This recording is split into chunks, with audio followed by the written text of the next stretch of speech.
We have a question here from Ben. My name's Ben Yancey. I'm from Northern Kentucky.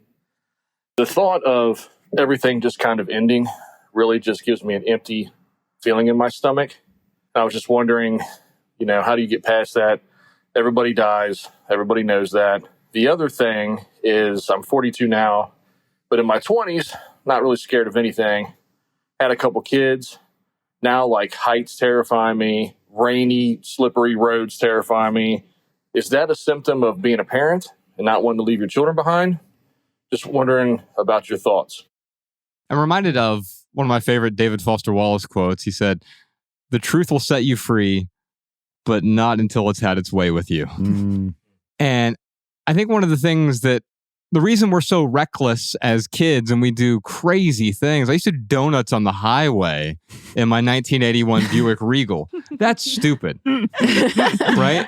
And he once ran to Walmart naked. To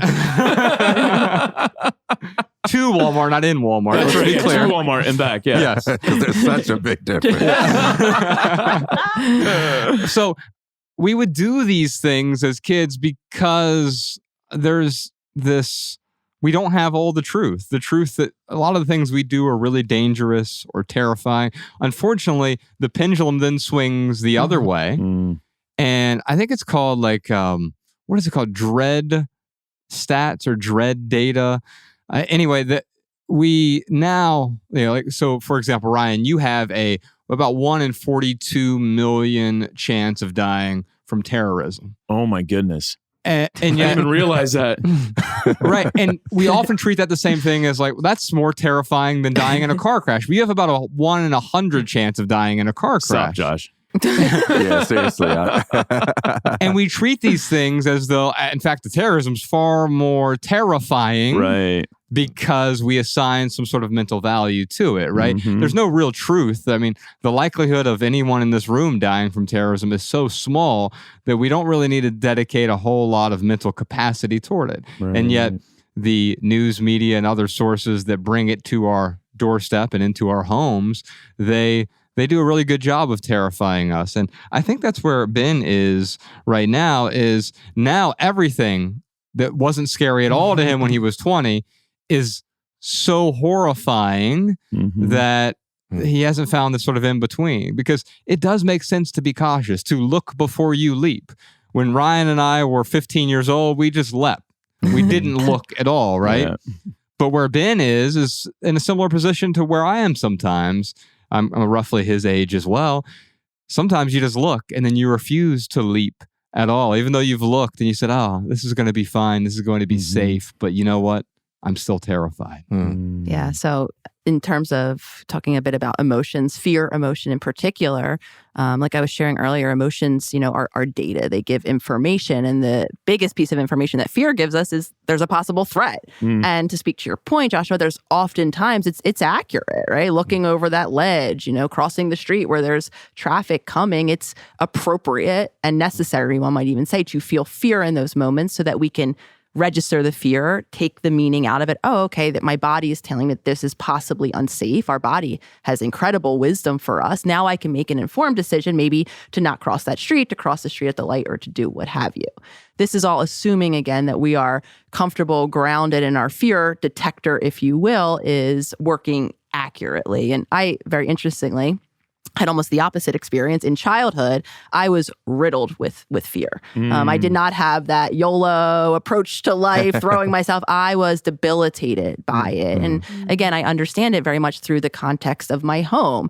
Living in a city where there was constant stressors, living in an immediate family unit where there was a lot of health-related, like I was sharing earlier, issues. Having an emotionally unavailable mother left me to feel overwhelmed at all of the time. So it's understandable then that laying in bed at night, my mind would race with all of the things to fear. I was quite literally the little girl afraid of the world, and I would present as much, walking around shy, really scared in outside world. And again, when we talk about fear, I think to speak to the first point I made, it often is appropriate.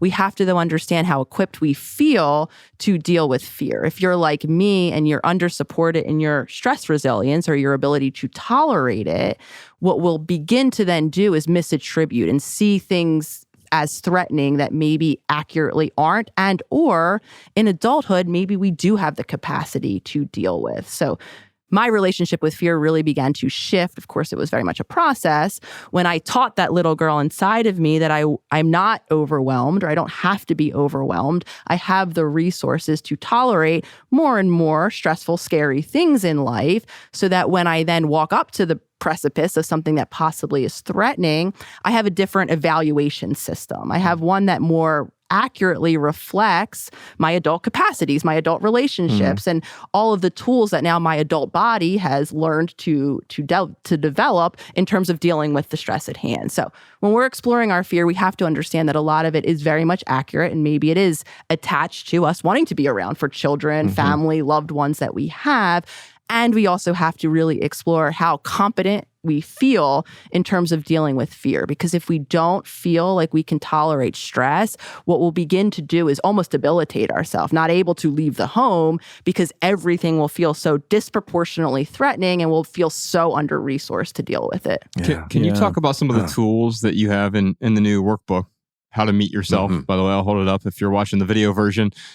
Can you talk about some of the tools that will help people deal with fear specific? Because you mentioned some of the tools. Are there like 3 that really just stand out to you? 100%. Actually, the whole first section, I separated the workbook into 3 major sections. And we begin with the body, developing body consciousness, reconnecting to our body, which is where our nervous system lives. So many tools in terms of exercises and caring for our body, including making sure that we're eating nutrient-dense foods, making sure that we're getting the rest we need by not always being on the go, by making sure that we're sleeping at night. On the same end, making sure that we're moving our body enough, paying attention to how we're breathing. We can learn through consistent lifestyle practices to take care of our nervous system. And we can also have more directed approaches like grounding, tuning into my physical body in this moment, not lost in my mind, maybe the spiraling thoughts that are causing anxiety, tuning into, for me, how does it feel sitting in this chair with these lights on me? Tuning into my breath. Can I learn how to intentionally breathe calmly and deeply from my belly? All of these different in-the-moment tools we can use. And of course, I explore many more in the first section of the workbook. Again, intentionally putting it there, because if we don't feel calm and grounded and safe in our body to proceed into the next section, when we begin to talk about our mind and our ego and our shadow and all of the filters that are coloring how our body is experiencing the world, it's not going to feel like a safe place to continue that exploration. So there's many daily habits that we can create, and most of them are around caring for our body, because that's where our nervous system lives. To have a regulated nervous system, we have to make sure we're consistently making sure our physical needs are met. And then again, there's in-the-moment tools like breath work, like grounding, where when we start to feel scared, we can empower ourselves to create that safety and to, again, relearn that we're not that overwhelmed child anymore, and that we do have the resources or the bandwidth or the stress resilience to create safety even when it's scary. Did you enjoy this standalone Patreon highlight? If so, you can listen to full episodes of the Minimalist Private Podcast, available exclusively on Patreon. Visit patreon.com/theminimalists or click the link in the description. Your support keeps our podcast and YouTube channel 100% advertisement free.